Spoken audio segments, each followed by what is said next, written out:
Go ahead. Okay. So welcome again. It was a great talk by Anandji. So we are moving on to our next speaker, Kalavai Venkatji. Kalavai Venkat is a native of the ancient temple town of Kalavai in South India, very close to Kanchipuram. Is educated in physics and management. He works in the technology area. Is based out of Silicon Valley, and he describes himself as an atheist and also a practicing Orthodox Hindu. He's the author of What Every Hindu Should Know About Christianity. He is the sponsor of Global Hindu Foundation, the principal sponsor of Global Hindu Conferences. That is about Kalavai ji in a very scripted form, but those of you who happen to be his Facebook friends know that he's that and much, much more. In fact, I got out of Facebook last year, but one of the things that was giving me cognitive dissonance or buyer's remorse, getting out of Facebook is I miss to Kalavai ji in action, his Facebook postings. It was always a perennial battle. Sometimes he'll get banned from Facebook for his very provocative thoughts, but I've always found them very illuminating. So I'm so grateful that I get to introduce him. Kalavai Venkat ji, it's always a pleasure to hear you. Sir, the floor is yours. Please, thank you. Welcome. Thank you very much, Vivek Shankar. It's a pleasure and it's a privilege to be invited to this conference. And thank you very much, Rajiv Verma. First question, is my audio clear? Yes. But your face is not You clear. cannot see my video, right? That's what somebody was saying? Yeah. All right, give me 1 second. Let me try to close and then come back. 1 second.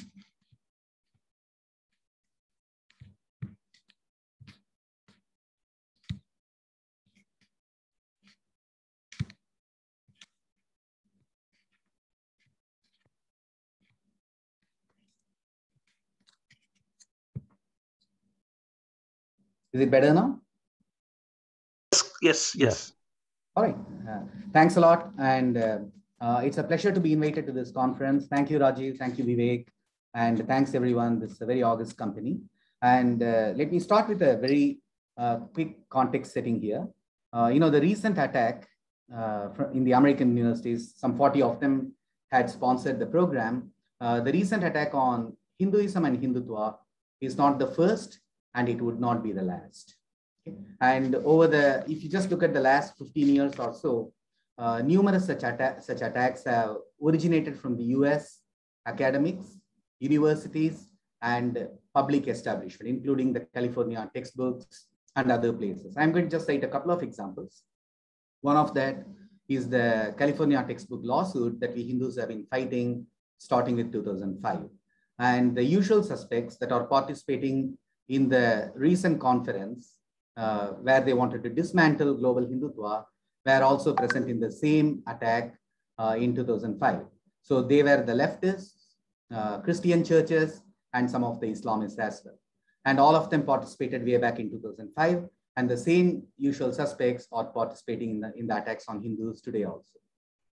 And just flip over to the social media outlets, whether it's Facebook, whether it's Twitter, or even YouTube. A lot of times, any criticism of Christianity or Islam can result in you getting kicked out of the social media forum. In my case, I have been suspended from Facebook on a number of occasions, not for writing anything which is abusive, not for writing anything which is demagoguery, but for writing some academic critique of Christianity or Islam. For that, I have been suspended on a number of occasions. However, the same social media outlets will allow the leftists, Christians, Muslims, Dravidianists, Dalit activists, and a lot of others to abuse Hinduism, to indulge in all kinds of demagoguery, to target specific groups, including specific jatis, specific castes, and those are never curtailed. All of those are given a free run. And take another example, the Twitter CEO Jack Dorsey. He was in India a few years ago, where he posed holding a placard, "Smash Brahmin Patriarchy." And this is something he would have never done with any other community. For example, he wouldn't have held a placard that read, "Smash Jewish Patriarchy," or Hispanic Patriarchy, or Black Patriarchy, or Native American Patriarchy. Is it that patriarchy exists only among the Brahmins? That's not true. And regardless of how it is understood, patriarchy is quite universal. It has been there in most of the communities around the world. But for Jack Dorsey to target one community, in my opinion, demonstrates its racism more than anything else. And these are the people who are controlling the social media organizations, the mainstream media, and every one of these things. So what we are seeing today is not a unique, it's not a one-off phenomenon. It is a pattern that we have been seeing for years. And that's why I started my speech by saying, this is not the first concerted attack on Hindus, Hindutva, and Hinduism. All the three are similar. This is not going to be the last either. So the question to ask is, how do we understand this hatred and how do we respond? To answer that question, we need to kind of rewind and go back 2000 years or look at, in a gist, the history over the last 2000 years. The oldest asylum seekers in India were the Jews. So they came to India about 2000 years ago, most likely fleeing persecution. And then they settled down in Kerala. And there is a brilliant book called Who Are the Jews of India, written by Professor Nathan Katz, where he talks about how the Jews were persecuted everywhere in the world, except in India, where they were treated like royalty. So they were given complete freedom to practice their religion, their culture, and to prosper economically. A few centuries later, probably around 8th century, the Parsis, the Zoroastrians, they fled Islamic persecution in Iran and they came to India. And once again, just like the Jews who had come before them, the Parsis flourished. They were able to preserve their own religion, which they lost in their home country, Iran. But that is flourishing in India today. Then the Muslims, they came to India roughly around the same time. The initial Muslim settlers in India were not the invaders. That happened a little later. Rather, that happened more in the Sindh province.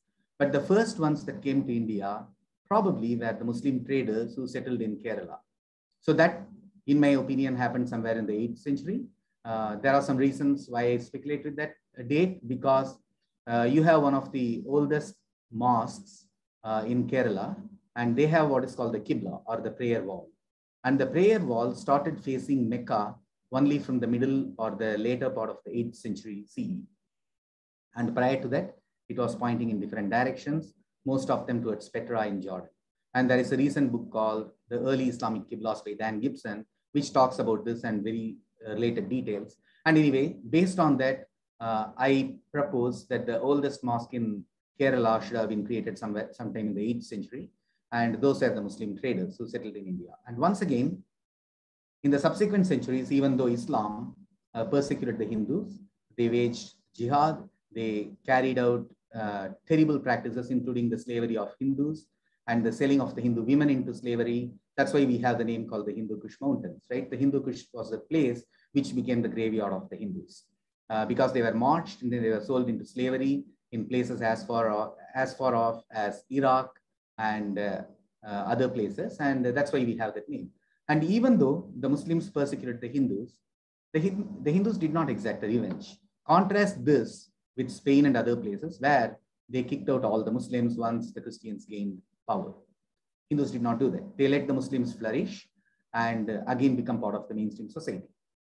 The earliest Christian community in India, according to the Christians, is 2000 years old. They believe that they are descendants of Thomas, who came to Kerala and he preached. And of course, that's a complete myth and it has no basis in reality. In all likelihood, Christianity enters India sometime in the 9th century. And the earliest inscriptions reveal the names of the Christians, and those are all Iranian names. So mostly traders who came to India. But we know that between the 9th and then the 13th century, there was a nascent Christian community in Kerala because Marco Polo talks about that community. So we can say in the last 1000 years or so, Christian community took roots in India. And once again, like with everybody else, the Hindus allowed the Christians to flourish, preserve their own religion, and also to do well economically. So they are one of the more prosperous communities in India today. And fast forward to the 20th century, the Tibetan Buddhists come to India as refugees. And once again, the hospitable Hindus accommodate them, and the Tibetan Buddhists are flourishing in India. Now, how did all of these communities reciprocate the hospitality and generosity that the Hindus showed them over the last 2 millennia? If you look at the Jews, the Jews have been extremely friendly towards the Hindus. So have been the Parsis and the Tibetan Buddhists. All the three of them look at the Hindus as their own kith and kin. And then it's a very positive and it's a very friendly relationship. The only difference is with the Christians and the Muslims. In spite of the fact that we have been very hospitable and we have been generous, the Muslims and Christians have never spared an opportunity to turn against the Hindus and to attack Hindus, Hinduism, and Hindutva. What explains this behavior? To understand this, we have to start understanding what kind of religions Christianity and Islam are. Both are what I would call systems of in-group morality coupled with out-group hostility. And what does this mean and where does this phrase come from? This phrase comes from evolutionary biology. And this is a behavior that biologists have noticed among a lot of primates. So these primates form themselves in troops or schools, and then they will form a kinship within the troop, but they will attack everyone that's an outsider to the troop. So this is called a system of in-group morality, meaning whatever you do to better the fitment, to better the adaptive fitness of the in-group is considered moral, and whatever is not is considered immoral. So the converse of this is, whenever you encounter a member of an out-group, you display hostility towards that person. This is exactly what you find in both Christianity and Islam. And both of them divide the world into the world of believers and then the world of non-believers. In the case of Christianity, at least in the earliest days, it was also extremely racist. You will find there is a very famous or rather infamous verse in Mark 7:27, where Jesus is met with by a woman who is a pagan. She is a Syro-Phoenician woman. And then she comes to him, and then Jesus is a faith healer. And then she says, "My daughter is dying, please save her." And Jesus says, "No, I will not." He says, "My powers of miracle are only intended for my children," meaning the Jewish people, those who are Jewish by race. And it's not meant for dogs. So in Jesus' worldview, those who were not of his own race were dogs and swine. And then the woman had to submit herself. She had to say, even the dogs deserve the breadcrumbs that fall off the table. And only then Jesus shows a little bit of mercy towards her. And now this kind of behavior would never be accepted in the world today. And for example, if there is a white doctor, and if a black woman goes to him and says, "My daughter is dying, please save her." And if that white doctor says, "My medical expertise is only meant for my children," meaning those of the white race, and not for dogs, meaning those of the black race, he would lose his license right away. But then if that person happens to be Jesus, then he becomes son of God. So the same thing you find in Islam. Islam once again divides the world into the world of believers, Darul Islam, and then the world of infidels, Darul Harb. And then an infidel is to be subjugated, forced to pay the jizya, and their women can be taken as war booty by the Muslims and ransomed, auctioned, everything. So the moment somebody accepts Christianity or Islam as divine and as something revealed by God, then that person has no option than to start viewing non-believers in very hostile terms. They have to start seeing us as not human beings worthy of dignity, rather as someone who is barely distinguishable from animals and who can be subjugated and who can be conquered and whose women can be taken as war booties and who can be sold into slavery. This is the fundamental mindset that shapes the Christian and Islamic attitude towards Hinduism. This is number one. Number two, both Christianity and Islam are highly nihilistic. And what do I mean by that? They deny the temporal reality of this world, unlike in Hinduism. So Hinduism is a religion rooted in reality. Even when we talk about moksha, samadhi, and all of these things, we do not ever say, this world is not worth living, give it up, and then we can destroy this world, but go and seek moksha. We never say that. None of our texts say that.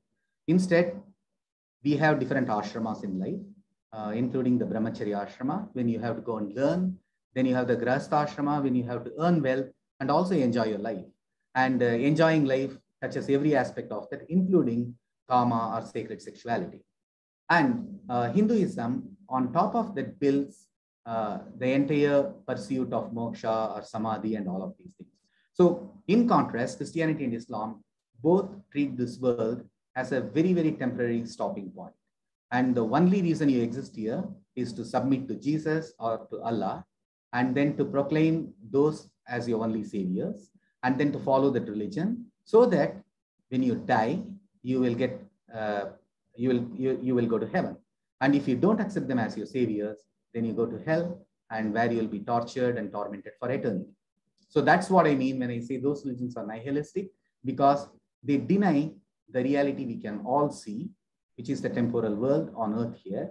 And then they set up a completely imaginary afterlife. And everyone is expected to forego the pleasures of this world and a reasonable way of approaching this world, and instead to aim for a completely imaginary afterlife. Both religions, Christianity and Islam, both of them are also parasitic, meaning they want to expand, but not in a way where they have a synergetic relationship with others. When they expand, they go to another society, they destroy its culture, they destroy its religions, they destroy its intellectual foundations, and then they impose Christianity or Islam on top of them. This is exactly the way a parasitic virus or a bacteria would behave. And because of this, both of these religions are also hostile to traditions. The reason being, all of the religions, whether it's Hinduism, whether it is Eastern religions, whether it's paganism, all of them value traditions.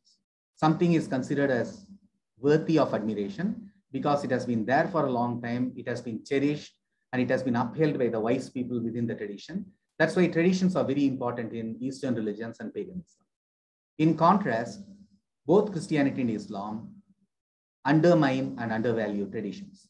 Both of them are very history-centric, a word that Raji Malhotra has brilliantly popularized. And both of them are history-centric because their argument is, your religions are based on tradition, but then you have no historical evidence, whereas our religions are based on history and for which we have evidence, which is not true, but then that's what they claim. So because of that, they are hostile to traditions. So that's why whenever Christianity and Islam took roots in any country, the first thing they did was to go and destroy the places of worship, all the traditional texts, libraries, and even the wise people. For example, the notion of witch burning was very prevalent in Christianity, and that's because of the hostility towards traditions. And because of these reasons, one, they are nihilistic, parasitic, and they are hostile to traditions. And second, they are also systems of in-group morality coupled with out-group hostility. Both of them view Hindus as expendable commodities.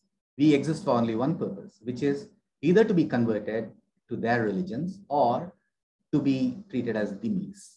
So long as we remain dhimmis, they may ignore us for the most part. Or if you are useful idiots, they may welcome them. So that's what India did. When we became independent, we gave them special privileges to Christians and Muslims that we Hindus do not enjoy. For example, a Hindu institution can be easily taken over by the government, whereas a Christian or a Muslim or an Islamic institution, whether it's a school or a place of worship, is funded by the government. And so long as we remain dhimmis or useful idiots, they may accept us to a certain degree. However, the moment we assert ourselves, we start saying that we are entitled to political power, and then we should also have a say in running society, they become very hostile towards us. And that is the reason they oppose Hindutva. Because if you rewind and look at the last 1,000 years, there have been a few occasions when the Hindus did a brilliant job of fighting colonial rule. And the examples of the Vijayanagara Empire, Vema Reddy from Andhra Pradesh, Chhatrapati Shivaji, and a few others that come to your mind. But those were all confined to certain time and place. But overall, when you look at it, the last 1,200 years or so, Hindus have been a subjugated and colonized people. And we did not assert our political power. We did not have an opportunity to do that. And Hindutva, especially in the last 20 years or 25 years, has been the first attempt by the Hindus to assert themselves politically and to say, look, if we are the majority in India, then we do have the right to determine the course of society. We do have the right to political power. And that's what Hindutva is all about. It is a Hindu expression of political power, which is completely justified. In every society, people do that. In Israel, the Jews assert themselves and they are the ones running the show. And if you go to most of the Western countries, it's Christians, cultural or otherwise, they are the ones who are ruling. And it's perfectly legitimate for Hindus to aspire to have political power. And that's what attracts the ire and the hatred of the Christians and the Muslims. Now, why do the leftists join them? Leftist ideology is simply an extension of Christianity and Islam.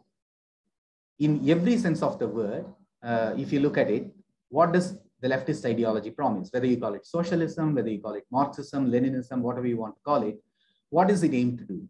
Number one, it promises a utopia, exactly how Christianity and Islam promise it. Christianity and Islam say that the world you live in, the temporal world, is to be denied, and then you should aspire for the hereafter life, and that's the utopia. The same thing the leftist ideology promises. It says you have to overthrow the existing order, and then we have to create a utopian order where there will be equality. And then the second thing, just like Christianity and Islam, the leftist ideology also wants to overthrow all of the traditions. It's hostile to traditions, not only in India. Even when you go to Europe, even you go to Russia, they have always been hostile towards native traditions. And third, like Christianity and Islam, the leftist ideology is also totalitarian. It brooks no tolerance of an opposing viewpoint. And that will be very strange to us who are rooted in Hinduism, because in Hinduism, we debate it all the time. The different schools of Vedanta will debate one another, and then they will debate the Nyaya school, and then they will go and debate the Charvaka philosophers and everyone. And we would debate the Buddhists, the Jainas, everyone. So for us, the diversity of thought is something that enriches our lives. Whereas for the leftists, Christians and Muslims, they believe they have the truth and they do not tolerate any alternative viewpoint. That's exactly why, being number one, totalitarian, and number two, has ideologies that promise a utopia and deny an organic reality that we all interact with. And the three, as ideologies that want to overthrow traditions and replace them with their own totalitarian worldview. All of these three are shared by the leftists, Christians, and Muslims. And that's exactly the reason they always collaborate and partner. And it's not a marriage of convenience, it's a marriage born out of conviction. So now, how do we respond to this?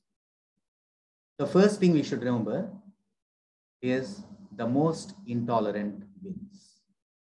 There is a brilliant book which, if you have not read it, all of you should read. It's called Skin in the Game. It's written by Nassim Nicholas Taleb, where he talks about, that's one of the chapters of his book. He talks about the most intolerant wins. He says all of Europe will be eating halal meat. Why? Because the white Europeans are flexible. They are saying, look, I'm ready to eat halal meat or non-halal meat. I'm not very picky, I'm indifferent. But Muslims are very particular. They'll say, if it is not halal meat, I'm not going to touch it. So that means if you're running a restaurant or if you're running a grocery store, you would just, over a period of time, you'll end up stocking halal meat, because then you will get both clients. And if you only sold non-halal meat, you will not get the Muslims. So the most intolerant invariably wins, unless the majority in society also becomes intolerant. So this is where you have to pay attention to Kurt Gödel, the mathematician. He said, a tolerant society must be intolerant of intolerance. So we are dealing with Christianity, Islam, and leftist ideology. And over 2 millennia, we have been very accommodative, we have been generous, and we have been hospitable to all of them. And they never reciprocated in kind. Instead, they reciprocated by attacking us at the very first opportunity. And it must be absolutely clear to everyone that what they see is the destruction of Hindus, or subjugation of Hindus, or conversion of Hindus. In other words, they want to get rid of everyone of our Hindu heritage. And that means, unless otherwise we are willing to concede that we are willing to be destroyed, we should be intolerant towards these ideologies. And when I say we should be intolerant, what do I mean? I am not advocating any kind of violence towards any people. Okay, that's completely against Hindu traditions. What I'm opposing is the ideology of Christianity, Islam, and the leftist ideology. All of these three should be banned, and we should work towards getting them eradicated from any society. But how do we do that? If we want to do that, we have to first understand that Hinduism on one hand and Christianity and Islam on the other cannot coexist. If they coexist, over time we'll increasingly concede space to them, and they will continue to attack us. And then in a matter of decades, Hinduism would be lost. And if you think this is scaremongering from my side, just look at Nagaland. So Nagaland had a Christian population of less than 1 or 2% even in 1970. It took less than 2 or 3 decades for Nagaland to become completely Christian. I think today it's like 94 or 95% Christian. And look at South Korea. It took less than 30 years for South Korea, where Christianity enters and then it becomes a Christian majority nation. So this is how viruses spread. And if they are not checked, we should be prepared for the demise of Hinduism in the next few decades. And if we do not want that outcome, then we should be willing to take the battle to our enemies. And it should be an intellectual battle. And to do that, what do we need? I think number one, Rajiv Verma has been doing a commendable job, right? By setting up global Hindu initiatives and by taking it to the front. But then most of the times, I think we Hindus tend to be reactive. We have not created institutions to defend them. What kind of institutions do we need? Look at the Anti-Defamation League of the Jews. They have created the institution. So every time Judaism is attacked or the Jews are attacked, they have professionally trained attorneys who can go and engage with the opponents, and they get the results. And we have to have something similar in Hinduism also, which we do not have. And second, we should take the fight to the enemy. So why is that? We never go and criticize Christianity or Islam. And if you look at the last 100 years, the number of books that have been written criticizing Christianity and Islam by Hindus can be numbered. There won't be more than 10 books if you count all of those things. And we don't engage them in debate. We don't try to educate society about the reality about Christianity or Islam. And if we are only fighting a battle of defense and a reactive battle, then we'll end up losing over a period of time. And third, what we need to do is we need to work towards legislation. We have had the BJP ruling this country, ruling India since 2014. How many laws have we passed that favor the Hindus? Zero. If you leave out CAA, it's zero. And even CAA benefits. Venkatji, could you be a little loud? Could you speak up close to the microphone? We are unable to hear you. Oh, I'm sorry about that. So was I always not audible enough? I think you were very audible. I don't know. If you just sit closer, it's better, please. Thank you. All right. Okay. Sounds good. So, and we have not got enough laws legislated in our favor, but even the most basic things, right? Like protecting free speech, abolishing blasphemy laws. We could have made at least an effort to remove all of these things from our constitution. We have not done that. So today, if you criticize Christianity or Islam in India, you can be harassed by the police. They can come and arrest you. They can put you on trial for several years, and there's not much you can do about it. And that fear is what prevents a lot of Hindus from even criticizing Christianity or Islam, whereas our enemies have no problem attacking Hinduism day in and day out. So that's a very important thing we should do. We should work towards legislating so that we can not only defend ourselves, but we can actually take the attack to our enemies. We can attack and criticize Christianity and Islam. And the final one, positive engagement. I've always wondered, right? Go back, rewind 50 years, go back to the 1960s, at the peak of flower power movement. A lot of Westerners, especially the youth, were disenchanted with Western culture, with Christianity, and then they were looking for Eastern alternatives. And many of them were very favorable towards Hinduism or Buddhism. I'm not saying they were well informed. I'm merely saying they were favorable, which is important. In any society, you should have a large number of people who are favorable towards your religion, favorable towards your culture, if you want to even protect your culture and then build on top of that. And Hinduism has a lot of things that should naturally appeal to people. Take yoga, take philosophies like Vedanta, take even art forms like Bharatanatyam, Kathak, and all of these things. All of these people can easily take to those regardless of which culture they are part of. And yet we Hindus have not done enough to popularize these things so that we create a critical mass of supporters in Western societies or even in Indian society. And today, for the most part, even when you take something like yoga, in India, it still remains very mystical for reasons I have never comprehended. I do not know why at all it should be mystical. I definitely understand there are very advanced aspects of yoga, and there are very specific mudra practices like, Kechari mudra, for example, which is very mystical and which will require a lot of training and other things. But that cannot be said for most of the basic practice of Ashtanga yoga or even Vedanta philosophy and other things, yet we do not teach them. And contrast this with the US, where there are roughly 30 million practitioners of yoga, or at least they have learned yoga to some extent. And while they have done it in a way that secularizes yoga, we could have, and at least now we should, is to present yoga and present it as part of our own spiritual and adhyatmic pursuits and take it to the youth. Because if we abandon the youth, and then if we do not get them to own dharma and become part of that, and when our enemies attack Hinduism, they are going to be indifferent, and we are going to lose whatever little we are having. So I think this positive engagement is another very important thing which Hindus should do. So these, in my opinion, are going to be the ways Hindus should respond to these kind of scurrilous attacks on Hinduism. Thank you very much for inviting me.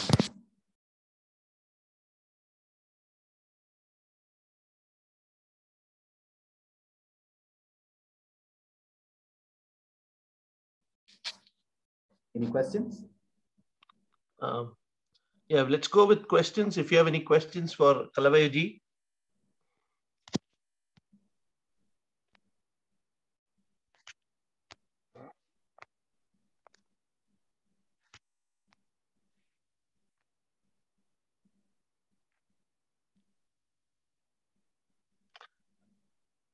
Please type in your questions.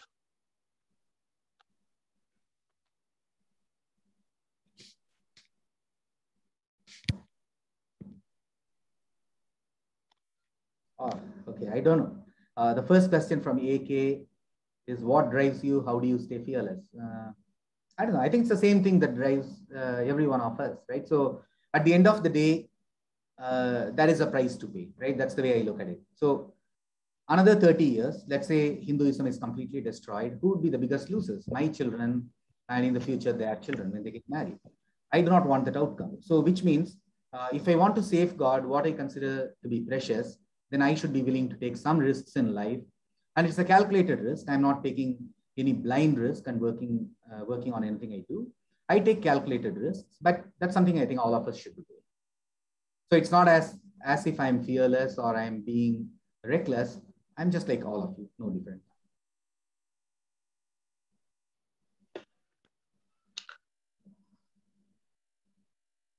There's a lot of interest. The question from Vijendra Agarwal is, why Hindutva is compared to white supremacists? I think it's a very unfair and a very scurrilous comparison, I would say, because first of all, white supremacists are, and for the most part, have always been Christians. Okay? So KKK or Ku Klux Klan started off and always remained a Christian organization. Okay?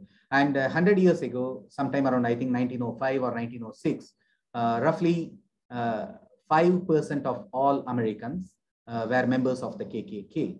Okay, so it was a Christian organization. So racism and Christianity and white supremacy go hand in hand. For example, the Bible teaches that the black color, rather Christianity teaches that the black color of the African people is the result of the curse. Okay, the curse of God is what manifests as black color, and that's what gave impetus to white racism, slavery, and other things. And then there's a really good academic. His name is Lloyd Thompson. He's a Nigerian academic. He wrote an excellent set of books, but one of them he talks about, he contrasts slavery that existed in the Greco-Roman world and the slavery that existed in the Christian world, okay, which followed it.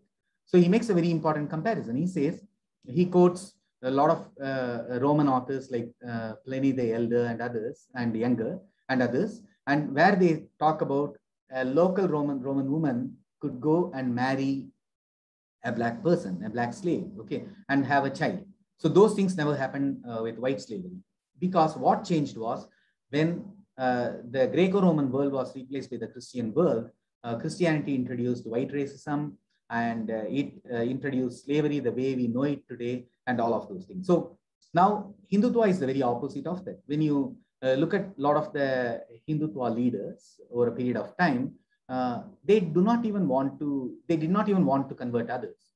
So for example, Golwalkar writes about, do you want to convert Muslims and others to Hinduism?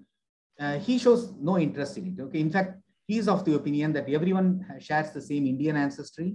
We are all Hindus in that sense, because we all share the Hindu cultural heritage. But then he's not showing much interest in converting them. And Garvapsi itself is a relatively new concept for us, which is something I support. Okay, and in time, you know, there's a brilliant writer by the name Jatayu Bangalore. He writes a lot in Tamil, but he also writes in English. But he has written extensively about how in the past, okay, a lot of our own bhakti poets and saints have themselves brought others back to the folds of Dharma. Okay, those things happen. But when I said our Hindutva leaders have generally shown not much of interest, it's in the sense they have not reciprocated the missionary zeal of Christians and others. In other words, broadly speaking, our leaders have always felt that we have the right to practice our religion and you have the right to practice yours. Okay, that has been our worldview. This is exactly the opposite of how white supremacists, who are actually Christians, okay, and we only talk about KKK and other things, but the Nazis were all Christians, right? So they were all Christians, and then they went and persecuted the Jews and then the Gypsies. So they were motivated by a religious ideology. So these are the fundamental differences. When you take the white supremacists, they are motivated by Christian ideology. Christianity teaches racism and bigotry. And Christianity teaches that those who are not believers should be subjugated or even exterminated. Okay? And in fact, that's what the second coming of Jesus is all about. Those who are non-believers will be tortured on earth for 5 months. Then they'll be all massacred by Jesus. And then they'll be sent to hell, where they'll be tortured for eternity. Hindutva shares none of these things. Hinduism, which inspires Hindutva, is a religion that does not preach or spread hatred towards anybody on any grounds. Okay? And number two, it admits multiple paths to the divine or to self-realization. That's why we have so much of diversity within Hinduism. And third, Hindutva itself, Hindutva leaders themselves are welcoming of diversity at any point in time, though I would say they should not be. I would say that following the advice of Gödel and Nassim Taleb, Hindutva leaders should now start realizing that we cannot accommodate Christianity or Islam, and we should convert all of the Christians and Muslims over a period of time peacefully and in an enlightening manner to Hinduism. That's what we should do. Okay? But the comparison between white supremacists and Hindutva is absolutely misplaced. Next question. Do I agree with the claim in the DGH conference that what KKK to Christianity is similar to what Hindutva to Hinduism? Do I agree? No, I don't. Okay. For the reasons I already explained. But most importantly, there is no hatred. This is the fundamental difference, right? Christianity preaches hatred. Jesus was one of the most leading hate mongers that ever, he did not exist as a historical person. He's a product of fiction. So I would say he's the biggest hate monger in all of fiction man ever created. Okay? So he's a racist. I already cited Mark 7:27 to you. He's a thorough racist in the Bible. And then when you go to the book of Revelation, Jesus, it promises, right, what will happen when Jesus returns. Okay, Jesus will torture everybody who is a non-believer, then butcher them, then take them to hell and torture them for eternity. So Christianity preaches nothing but hatred. In contrast, Hinduism does not preach hatred. So when Hindutva follows Hinduism, it becomes an enlightening movement. Okay, it becomes a movement that accommodates tolerance, that accommodates diversity. when KKK followed Christianity, and they were a Christian group, and the Nazis were a Christian group. Because, for example, the very famous saying, "In God we trust," that was in the buckle belt of every Nazi, every German soldier. And then Hitler and the Nazis subsidized and published all the writings of Martin Luther, the Protestant reformer, and sold all of those books to children. And then they also took the virulent sayings of Jesus. For example, the devil is the father of Jews. That's a word from that's a phrase from the New Testament. Okay, and Hitler used the very same phrase in the 1940s and directed at the Jews of Germany. So there is absolutely no comparison. The next question from Dinesh Nilavar is, how can the term fascism be removed out for Hindutva so that it can never be identified like that? Why do you want to do that? Why do you want to remove? Because they created the word fascism because leftists are devoid of vocabulary. Okay, and then leftists are basically, slaves of the West. Indian leftists are slaves of the West, and the Western leftists are trying to bail Christianity out of its greatest guilt of the 20th century, which is the Holocaust. Okay, Christians committed the Holocaust of 6 million Jews and Gypsies, and the leftists of the West do not want to talk about that. Okay, so they want to take the word fascism, which is a word intrinsically associated with Christianity, because the Christian Nazis and the fascists of Italy went about implementing those programs, and they want to whitewash that history. So they want to take the term and then associate it with somebody else. So what we should do is to respond and say, no, the only fascist religions in the world are Christianity and Islam. And since you leftists are not willing to denounce Christianity and Islam, we consider you as spokespersons of those religions. And just like Christianity is a religion of peace, or Islam is a religion of love, or both statements or claims having no basis, Hindutva is fascist is also a statement which is having no basis. Can I ask you a question? This is Rabindra here. Yeah, go ahead, Rabindra. Then I'll take the couple of other questions. Yeah. Do you think that at individual level, for example, your effort or to the Rajiv Malhotraji's efforts are sufficient to respond to this, or an institution needs to be created so that a systematic response can be created, and their critique of the Christianity and all such institutions is systematically presented on a regular basis? Oh, that's a great question. So no, I don't think our efforts are enough, right? Our efforts are essential and probably important to inspire a few people, but absolutely not enough in themselves. A lot of others have done brilliant work. Sitaram Goyal, Ram Swarup, Koindra Delst, and you have yourself done a lot of work. Then among many others, I can talk about, Aravindan Neelakandan, has done brilliant work, and, Jatayu, a lot of others, right? There have been a lot of great folks who have done phenomenal amount of work, but individual efforts themselves are not enough, because what is the goal we want to accomplish? The goal we want to accomplish is we want to completely eradicate Christianity and Islam. Okay, just like we want to eradicate COVID from this world, our goal should be nothing short of complete eradication of Christianity and Islam, and vaccinating the entire population of this planet against those two nasty religions, as well as leftism, right? All these three need to be eradicated. So to do that, we have to start educating our people, and then we have to take the attack to our enemy camp. And everything we have done so far is just a small dot on the canvas. And if we want to complete, painting the entire canvas, we have a ton of more work to do, and we have to do it on an urgent basis. Thanks. And then the next question is Christianity derived from Hinduism? Absolutely not. The question is from Dr. Priyanka Tripathi. Absolutely not. Okay. So unfortunately, this is where I have to be a little bit critical of some of the Hindu gurus. Some of the Hindu gurus have gone about ignorantly praising Jesus, and they tried to portray Jesus as a yogi, as a Vedantin, and all of these things. None of that is even having a modicum of truth to it. Okay. So Christianity and Hinduism have absolutely no relationship. They are different on many fronts. Christianity is an apocalyptic religion, okay?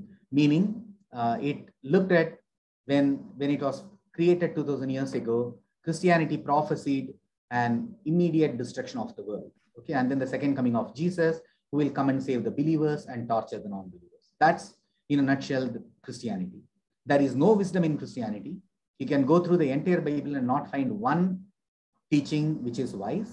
And this has been recognized by a lot of even Western intellectuals. Okay, I'm not talking about just the likes of Nietzsche, Voltaire, and others, but even Thomas Jefferson, one of the founding fathers of the US, set out to find, to eliminate all the harmful and evil verses from and hateful verses from the Bible.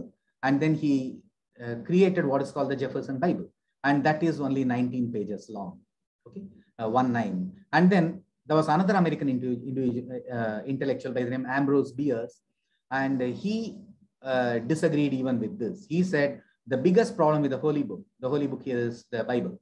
The biggest problem with the Holy Book is that its covers are too far apart. Okay? Meaning there is not a single worthy saying or teaching in the Bible. That was Ambrose Bierce's assertion. And when I wrote the book, What Every Hindu Should Know About Christianity in 2014, I wanted to put to test the efforts of Thomas Jefferson, who thought that there were 19 pages of worthy sayings in the Bible, and contrast that with Ambrose Bierce's assertion that there is not a single worthy saying inside the Bible. There's not one word worthy of preservation. And then I examine and evaluate it extensively. And then I come up with a conclusion that Ambrose Bierce was correct. And there is not a single saying in all of the Bible which is worthy of admiration. There is not one piece of wisdom in it. And if at all anything, Christianity is opposed to wisdom. Okay, Christianity is opposed to discriminating knowledge. Because what is the fundamental obsession of Christians and Christianity? It's with the original sin. Okay, Christianity teaches everyone is born in original sin. And the only way you can get out of that sin is by accepting Jesus as your exclusive savior. And now, what is this original sin? Adam and Eve, they tasted from the fruit of the tree of knowledge. Okay, so they acquired discriminating knowledge, which Christianity claims is a loss of innocence. Okay, in other words, this is the exact opposite of Hinduism. Hinduism is all about using the various systems of pramanas or systems of knowledge or instruments of knowledge to acquire discriminatory knowledge so that you can determine what is truth and what is untruth. Okay? So the true are absolutely the opposite of each other. No, Christianity was not derived from Hinduism. And I think it's a great insult to our yogis, our acharyas, our sages and rishis to even compare Jesus with them. Okay, Jesus was the equivalent, Jesus and Muhammad were the equivalent of today's ISIS, Taliban, and Al-Qaeda. Okay, they were hate mongers. Okay, they were, demagogues. They were absolutely ignorant creatures who knew nothing about reality. They possessed no wisdom. Okay, and the follow-up question from Dr. Tripathi is influence of Hinduism on Christianity. Okay, did Hinduism, influence Christianity in any way at all? Yes, it did. Okay. However, those influences were not lasting. Okay. I write about this in my book. So when you go back to the first 2 centuries, there were different schools of Christianity. And Bart Ehrman and others have written a lot about this. But then one of the schools was called, or one set of schools were called the Gnostic Christian schools. Okay. So the word Gnostic comes from gnosis, which is a cognate of the Sanskrit word jnana, or the Tamil word jnana. Okay? So meaning these are the ones who sought what we can call wisdom or gnosis or adhyatmic knowledge. So, and these kind of knowledge, for example, I write in my book, I quote some of the early Gnostic Christian thinkers like Valentinus, and they use the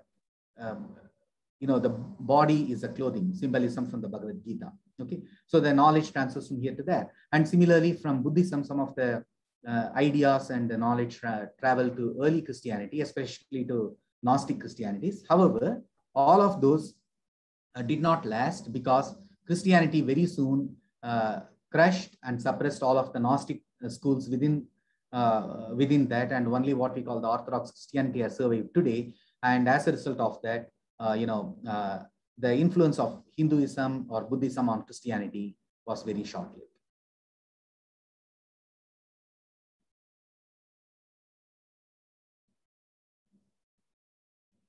The question from Dinesh Neelavar: how do we take care of the controversy on Carnatic music in Tamil Nadu, or T.M. Krishna, right? So, all right, just for those who do not know the context, there is a Carnatic singer by the name T.M. Krishna, a brilliant singer, and then a completely unscrupulous individual, right? And then a leftist ideologue, right? So this means, you can be a very talented singer and not have too much of discernment or scruples. Okay, so he started the entire controversy that Carnatic music is the preserve of the Brahmins, and hence non-Brahmins are not being welcomed. Okay, so now if you go back just about 120 years, Brahmins, both Carnatic music and Bharatanatyam, were not the preserve of the Brahmins. Okay, so both of them were nurtured by the Devadasi community of Tamil Nadu and other parts of India too.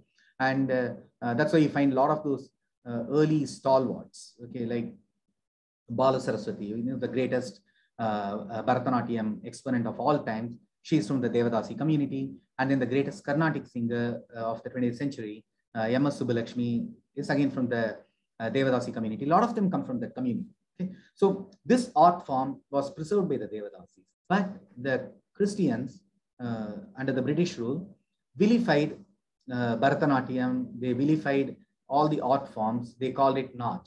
Okay, and then Nach had to be banned. It was criminalized, it was vilified, and it was banned in many places, and it fell into disrepute.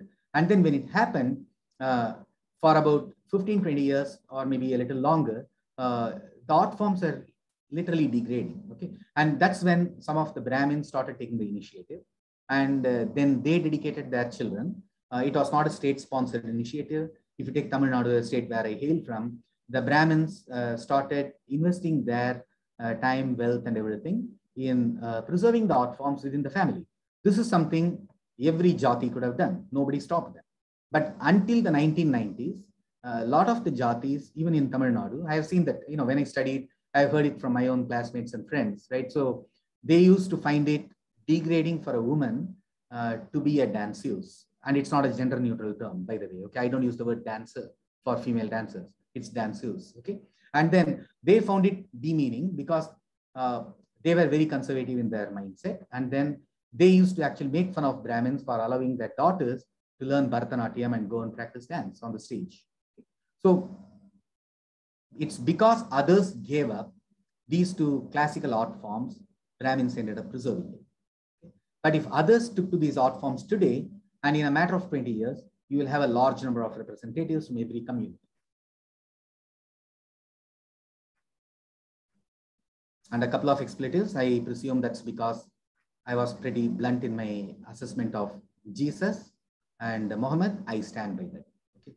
And the fact that you are just hurling at expletives tells me that you are dealing with cognitive dissonance. Deal with the facts. Next question.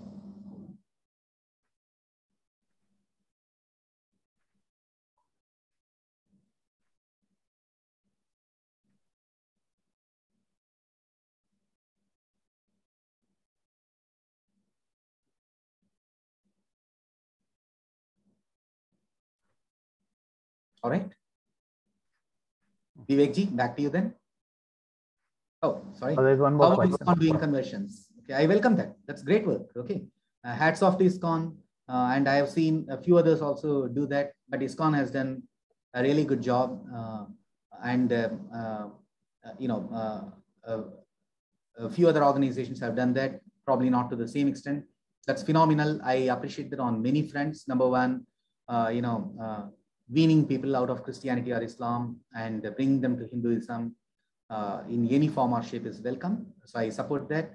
And plus they are also spreading vegetarianism and other things, which is absolutely essential.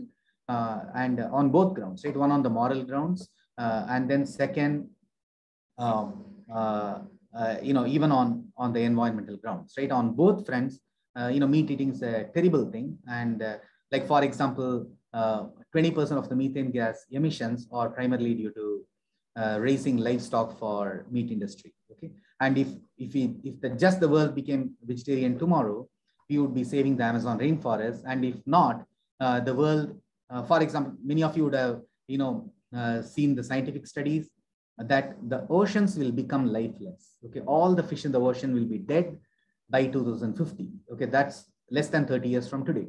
And when it happens, the entire oxygen cycle of this planet, everything will go for a toss, and then life as we know today will come to an end very soon.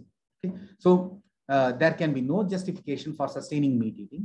And someone like ISKCON, so that's the reason I don't support any of the environmental activities, because they just focus on hydrocarbons, but completely ignore and willfully ignore this existential threat to planet coming from meat eating. And someone like ISKCON, who is spreading vegetarianism, hats off to them. And next question, next question is from Pankaj. While I would agree with your points on teaching Hinduism, etc., eliminating any other religion is not dharmic. Okay, would you not agree it's adharmic? No, absolutely not. Okay, it is absolutely dharmic, because there is a brilliant work called Agama Dambara. Okay? It was written by the Nayayika philosopher Jayanta Bhatta in the 8th century.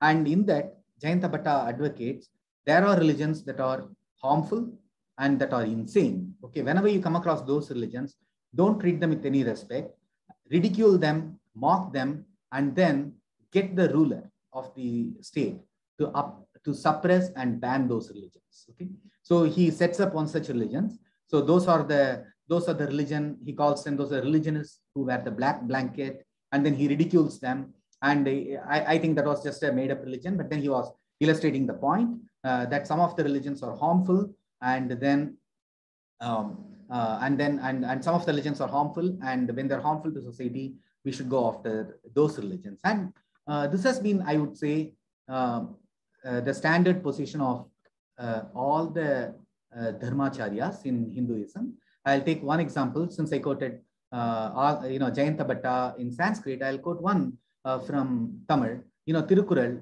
in Tirukural, Tiruvalluvar says, Apayan kundrum aruthozhilor nool marapar kavalan kavane. Okay, he says, the cow will stop yielding milk, the Brahmins will forget the Vedas if the ruler does not enforce dharma. It's as simple as that. So, meaning a ruler in Hinduism is always called the Dharma Rakshaka, the one who protects dharma. And protecting dharma, if you have read the Bhagavad Gita and the Mahabharata, Krishna says, to protect dharma, you should be willing to fight adharma. Christianity and Islam are adharma, and leftist ideology is adharma. And if we go by the teachings of Krishna, Tiruvalluvar, Jayanta Bhatta, Rama, and numerous others, then we should completely eradicate Christianity, Islam, and leftist ideology. And it's only a handful of very confused Hindu gurus, and I don't mean it as a disrespectful term. They may have been knowledgeable in other things.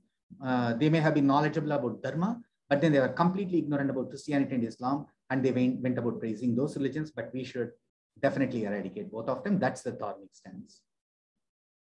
And then next question is from, I don't see the full name, I think it's Prasanna something. What are the names of the Bible one? Jefferson, what's the other name? Ambrose Bierce. B-I-E-R-C-E. Ambrose is the first name. Next question, I don't know the name. He says, you mentioned about Constitution does not support criticizing Christianity and Islam. Is anyone working to change that law? I do not know. Bierce, not P, B as in boy. That's something we have to do. I don't think anyone is doing it. So this is something we have to see. This is the difference. This is something we should learn from the conservatives of the US. Okay, when the conservatives put Ronald Reagan or subsequently George W. Bush, Senior, Junior, everyone, they made sure that they legislated on things that matter the most to them. Whereas we Hindus, we elected Prime Minister Narendra Modi, and then we have never put forth a single demand. Okay, this is what we want. Okay, and then if we do not legislate, then we cannot blame the leaders.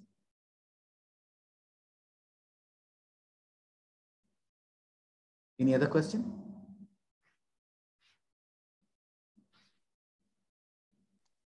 One of the questions is, can you please explain the ground situation scenario in Tamil Nadu? So there are a lot of other people from Tamil Nadu who live there. I live in the Silicon Valley. So who live in Tamil Nadu should be able to explain much better.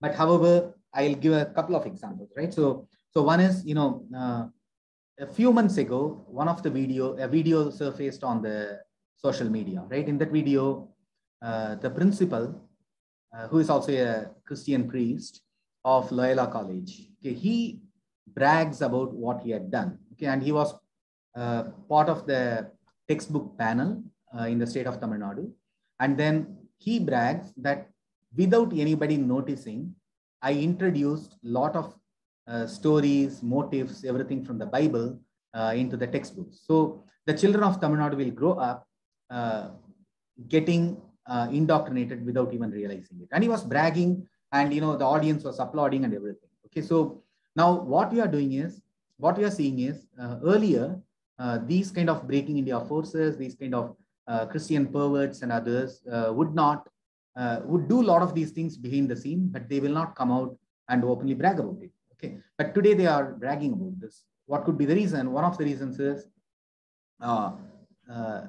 critical mass. Okay, I think they have converted a lot more people in the last 20 or 30 years, and that's giving them, that makes them more brazen. That's number one. And then number two, they also believe that, they are protected by the West, particularly by the United States of America, and hence they can do whatever they want. And I think that does not augur well for Hindus or for Hinduism. That's number one. And then the second incident I'll quote is, the temple priests or the Archaka controversy, right? And, the DMK government, according to the reports I have seen, and I think many of those are true, a lot of the Archakas who are Brahmins were kicked out and forcibly removed by the police, and then they appointed Archakas from other jatis as temple priests. Now, I want to absolutely clarify my stance on this, right? So why did somebody, first of all, it's a myth that only the Brahmins are temple priests. Okay, in Tamil Nadu, I would say, I don't have the exact numbers, but I would say about 20% of the temples would have Brahmins as priests. Okay, and maybe the remaining 80% will have priests from other jatis. Okay, the reason for that is different communities have always had their own samskaras throughout their lives, and then they have had their own temples, and they have worshipped there. And even in our case, right, our family deity is Periyandavar. Right? Periyandavar is a king cobra, and then the priest of the temple is from a Harijan caste. Okay, he is from a scheduled caste, and this has been our family deity for centuries. Okay, if not millennia. And so the reality is a lot more complicated, and it's only in the temples that are run by the Agama rules the Brahmins have been priests, and a lot of these Brahmins were brought from other places and settled in Tamil Nadu in Agraharam. Okay, for the service they were to render. So it was a contract, and I think it's a terrible thing to renege on that contract and then to replace them with priests from other jatis. The right thing to do would have been for government to recognize every temple, and where the priests are also from the non-Brahmin jatis, which I think probably 80% of the temples are, and then put them on equal footing and give them the same benefits and same perks, salaries, and everything. So that would have been a recognition of every one of the traditions. Whereas what happened was nothing short of an attack on Hinduism and an attack on the already endangered Brahmin minority of Tamil Nadu. And why is it an attack on Hinduism? Because I have not come across even a single instance when Hindus, I'm not just talking about the Brahmins, I'm talking about those from every other jati. I have not seen a single instance when they said, look, I do not want a Brahmin priest to come and officiate in our wedding or in our rites and other things, and we want somebody from a non-Brahmin jati to come. So it was not a ground-up movement. It was a movement that was imposed top-down by the DMK and probably by the Christians acting behind the scene, Christian churches acting behind the scene. So these are terrible, and unfortunately, I think the Hindus were not prepared to deal with it, and they have also not figured out how to react to this. Question from the meeting host: how do we respond to a Westerner who claims that they developed because of Christianity. So can we attribute the growth of the West to Christianity? The answer is no. It's exactly the opposite. Okay. Ever since, so for example, what is the one most powerful thing you notice about the ancient world? The Greco-Roman Empire. When I talk of the Western world, it's the Greco-Roman Empire. So the Greco-Roman Empire was at its peak before Christianity took roots in the Roman Empire. And as soon as Christianity took roots, it started declining. Okay. And within 2 centuries, they were attacked by the Hunas, who came from Central Asia, and they destroyed it. And an empire which was invincible and which sustained itself for nearly 800 years was easily destroyed as soon as it embraced Christianity. And it remained in the Dark Ages for the next nearly 1,000 years. And how did it change? So this is the most important thing. This is a very interesting part that a lot of even Hindus are not aware of. Starting from around the 10th century, when Al-Biruni starts translating some of the Hindu texts to Arabic and Persian, and then that they get transmitted to Europe, then starting with others translating under the Mughal Empire, and Akbar, for example, does some of these things. Some of the books are translated, and especially in the 16th century, a lot of the Jesuits come to India, and then they start translating, or at least presenting the excerpts from various Hindu mathematical texts and even philosophical texts. And one of the very interesting texts from which they present excerpts is a Sanskrit work called Tatlopava Simha by Jayarashi Bhatta. Okay, so this was a Lokayata text. This was a Charvaka text. Okay, they write it, and then that's when a lot of these texts from Charvaka philosophy, from Hindu science, Hindu mathematics, and then Kerala mathematics is one such example, and then Vedanta texts getting translated to Persian and Arabic, and then to European languages. They influence, and then they bring about the Renaissance movement in Europe. So the credit for the Renaissance movement and the subsequent growth of science in Europe should go to Hinduism and other Eastern philosophies, and not to Christianity. Christianity held Europe back for 1,000 years.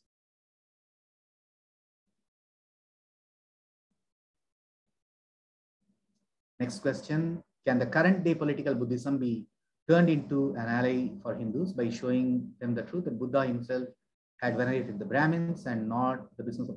Oh, first of all, I think we should distinguish in 2 different forms of Buddhism, right? So, for example, there's a real Buddhism and there is Ambedkarite Buddhism. Okay, so Ambedkarite Buddhism is not at all Buddhism. Okay, so Ambedkar was, he was primarily fueled by an antagonism towards Hinduism, and he went about quoting everyone. He first quoted the Muslims. He was hand in glove with the Muslim League for well over a decade. And then he visited Kerala. He visited the Christian churches. And my premise is that, he was evaluating them for potential conversion.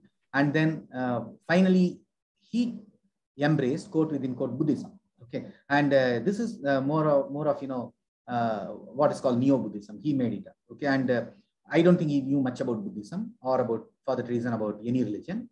And then he promotes a form of hostile Buddhism. That's because in the milieu of the times when he lived in the 40s and the 50s, if he had converted to Christianity, it would have been seen as a religion of the colonial rulers. Okay, if he had converted to Islam, it would have been seen as the religion of Pakistanis. Okay, so he, I think, in my opinion, out of expediency, calls himself Buddhist, but it's not really Buddhism. Okay, but real Buddhism, and I'll bring up the example of the Dalai Lama, for example. And Dalai Lama has time and again said, right, that Hinduism and Buddhism are like cousins. Okay, and there is no discord between the Hindus and Buddhists. Definitely not at an existential level. There can be philosophical debates, okay, which is, I think, perfectly fine, and I think that enriches both of us.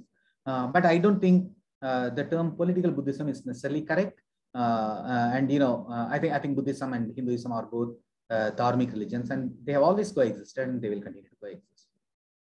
Next question: how can Garvapsi be made an open agenda in Bharat rather than apologetic one?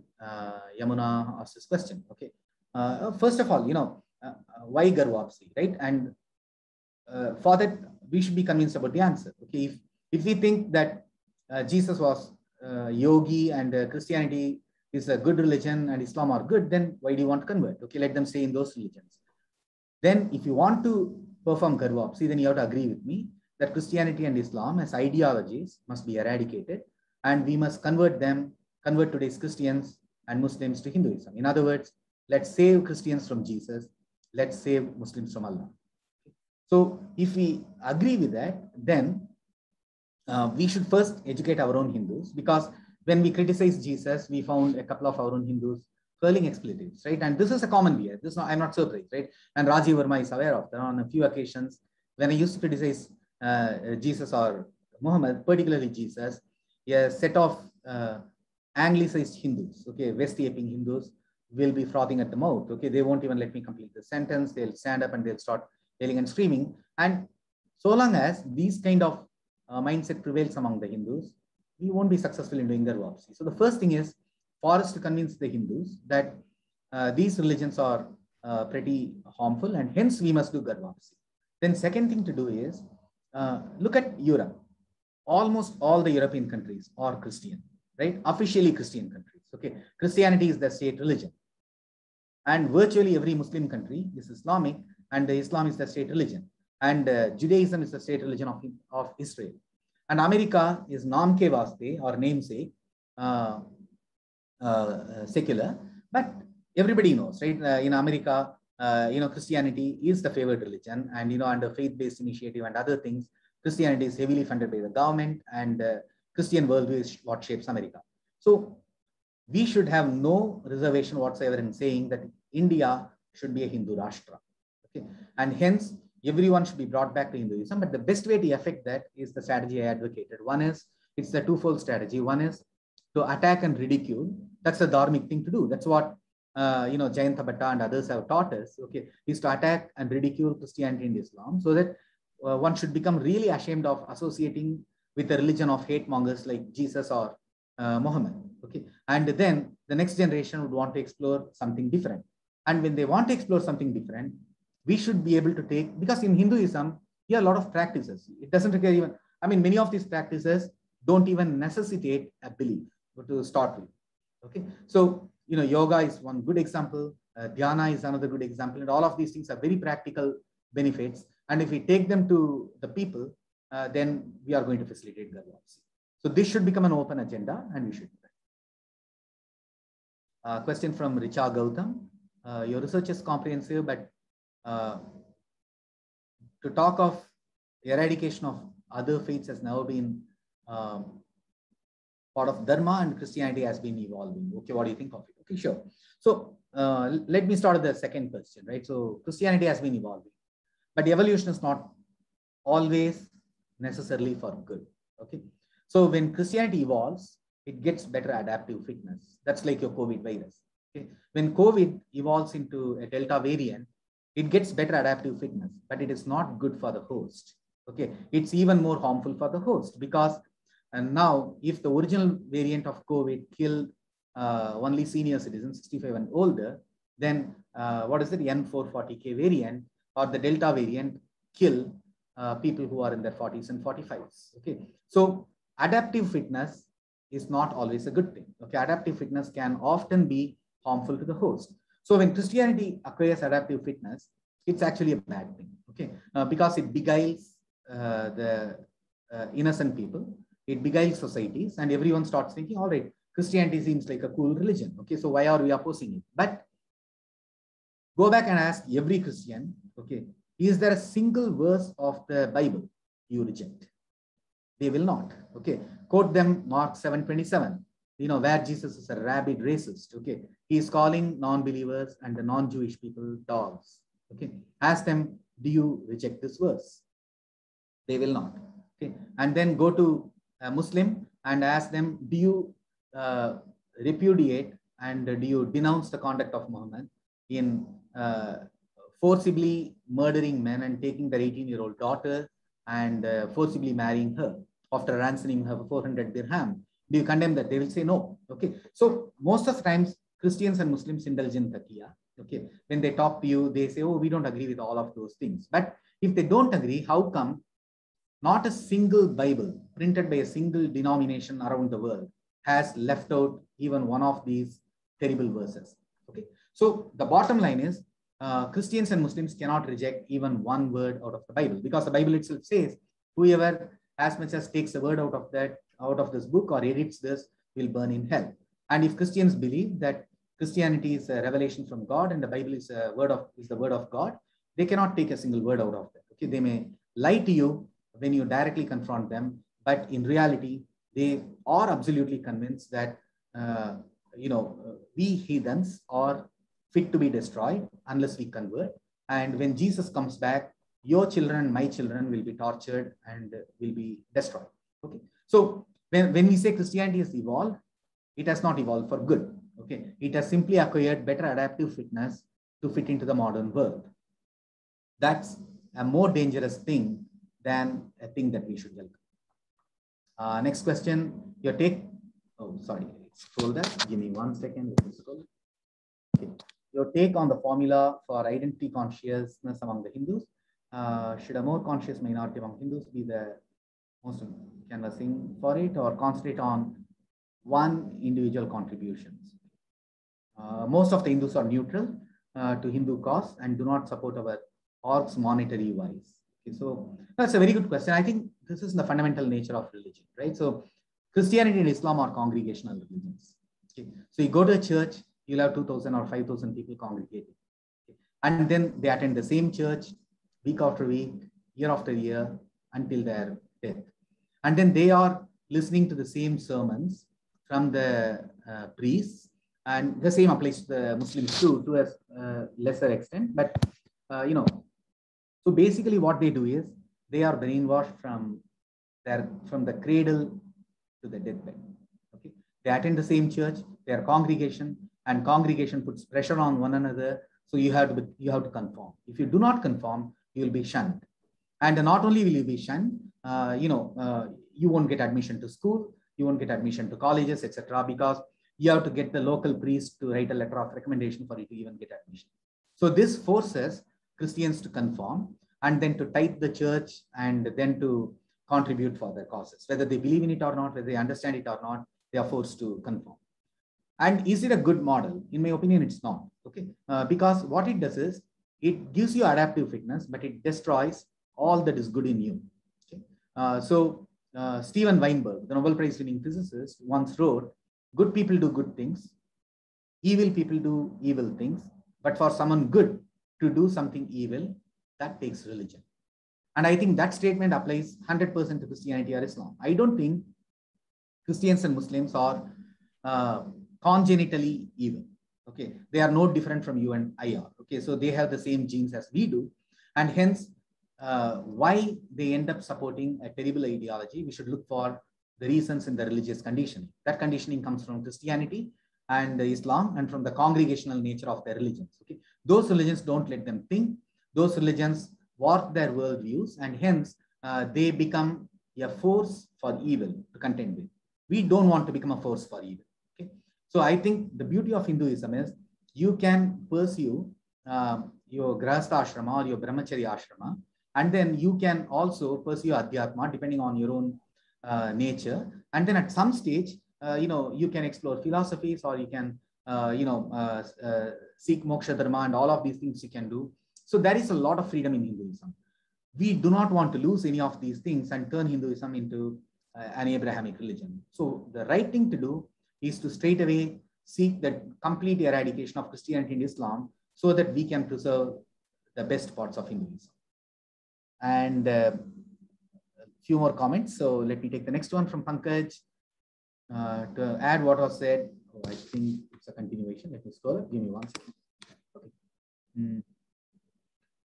But however, I think back to the question, we are also facing an existential threat, right? So we have to contribute. That's why I talked about the need to create institutions. Look at Rajiv, right? Rajiv does a phenomenal job of organizing and managing, but he's a one-man army effectively, right? So, and it's, in my opinion, that's not enough and that's not sustainable, right? And we need to create more institutions like the Anti-Defamation League and other things, and we have to take the battle to them without changing the core nature of our religion. right? So that's what I would say. And for that, we should definitely contribute monetarily. Then the reason why we don't do that is because we don't have a critical mass of Hindus who have a skin in the game. Okay? So you go to a college or you go to a temple, how many youngsters do you see in the temple? Or you go to college, how many of them have practiced yoga? Okay, very few. So when you don't have a large number of people, especially the youngsters, benefiting from the religion, they are not going to have a skin in the game. So I think it's a chicken and egg problem. I think what we need to do is to take all of these beneficial practices to our own youth so that they have a skin in the game and they would be willing to support. And the next question from Pankaj is to add to what is said. As recently released letters of World War II, the Pope decided to remain silent. Oh, absolutely. So there are two really good books. Okay, one is by Professor Susan Zakoti. Okay, Zuccotti. Okay, under his very windows. Okay, so this is talking about, that book is the entire book is about the deportation of Jews from Rome. Okay, under the very eyes of the Vatican. Okay, so the Vatican, starting from the Concordat they signed in 1933 with the Nazis, with Hitler, throughout supported the extradition of the Jews. And then once the World War II was over, they set up what is called the rat line. Okay, there's an infamous rat line. Search about that on the internet and you'll find it. It was called the Odessa file. Then it became the rat line. The rat line was set up by the Vatican to let the Nazis escape to Argentina mostly, and to some extent to South Africa. Okay. So yes, so but this is only the collaboration of the institution, right? But what brought about the Nazi movement? The Nazi movement itself was brought about by Christian teaching. Okay. So Christianity repeatedly vilified the Jews. It vilified the non-believers, but particularly Jews were an object of attack, condemnation by the Bible, by the New Testament, by Jesus. And for example, there is a Lutheran theologian by the name Professor Norman Beck. Okay, he wrote an essay. It's available online. It's called "Removing the Anti-Jewish Polemics from Our Christian Lectionaries." Okay, and then in that he summarizes 451 verses from the New Testament, many of them uttered by Jesus himself, that are completely anti-Semitic, that are anti-Jewish. Okay, so this is how Christianity prepared them. That's why the Nobel Prize winning writer, winner for Literature Prize, Elie Wiesel, he said all the killers in the Holocaust were Christians. And the Holocaust did not happen in a void. It's the culmination of a system that prophesied it and brought it to culmination over 2 millennia. Okay? So Christianity is entirely guilty of bringing about the Holocaust. It's entirely guilty of bringing about colonialism and subjugation and slavery. And a lot of these institutions just did not exist before Christianity came into existence. Question comes from Western media and academia, without quoting Christianity, preaches modernity, and don't you think they are ahead in the game? Yeah, definitely. A lot of Christian propagandists are ahead in the game, right? So, Christianity ushered in the Dark Ages in Europe. That's why it's called the Christian Dark Ages. And it was a movement against Christianity, the likes of Voltaire, right, the French intellectual. Okay, he was contemptuous of Christianity, and these are the people who brought about the Renaissance. Okay, so the Renaissance is an anti-Christian movement. However, Christian propagandists are very good at fabricating slogans. Okay, Christianity is a religion of love, even though it's the most hateful religion on the planet. They call it the religion of love. Okay, and then Muslims do the same thing, right? It's the religion of peace. Not true, but they are ahead of the game. But what do we do about it? Do we just accept it and do we move on? No, we don't. Okay, so we are late in the game, but it's better late than never. Okay, now is the time for us to go back, and then I've given, just in the last few minutes, I've given you a lot of references, but pick my book or any of my posts, you'll find literally hundreds of references. Take it and go after Jesus, go after Muhammad, go after Allah. Okay, and then that's the only way people are going to see that, this kind of propaganda about Jesus have no basis in reality.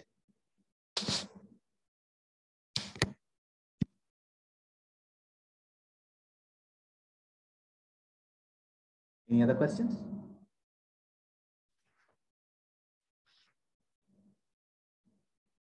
Okay, I think we can wrap it up. Yeah, thank you, Kalavai. Another great interaction with you. I just want to clarify, there were some undesirable messages. I apologize for that, because these sessions are supposed to be educative. The purpose here is education, but I did receive some personal messages. You all can hear me, right? Yes. Okay. So I did receive some personal messages, expressing some concern, some apprehension. And this is the kind of fear that we want to get out of. So here, on record, showing my face, I hereby take any and all liability for anything said in this conference. And if anybody wants to retaliate, you are most invited to take action against me personally. And here is a standing invitation here. And whoever wants to do whatever, I'm ready for it, and I will come, and my response will be reciprocal and 10 times more ferocious than you are capable of, whoever wants to do that. With that, thank you, Kalavai. Great speech, thorough direction, and the whole Hindu society owes you today showing it the direction in which to go and tackle this menace. Thank you. Thank you very much, Rajiv. You have been doing an outstanding job of organizing it, and it's been a privilege to get invited and talk to all of you. But it's not to me. Anyone owes a thank, definitely not you, because I myself owe all gratitude to two great individuals, Dr. Koenrod Elst and Sitaram Goyal, who entirely inspired me, and to the various rishis and acharyas of Hindu Dharma who have lived over millennia. And so nobody needs to thank me. I am doing everything for only one reason. Okay, this is my dharma.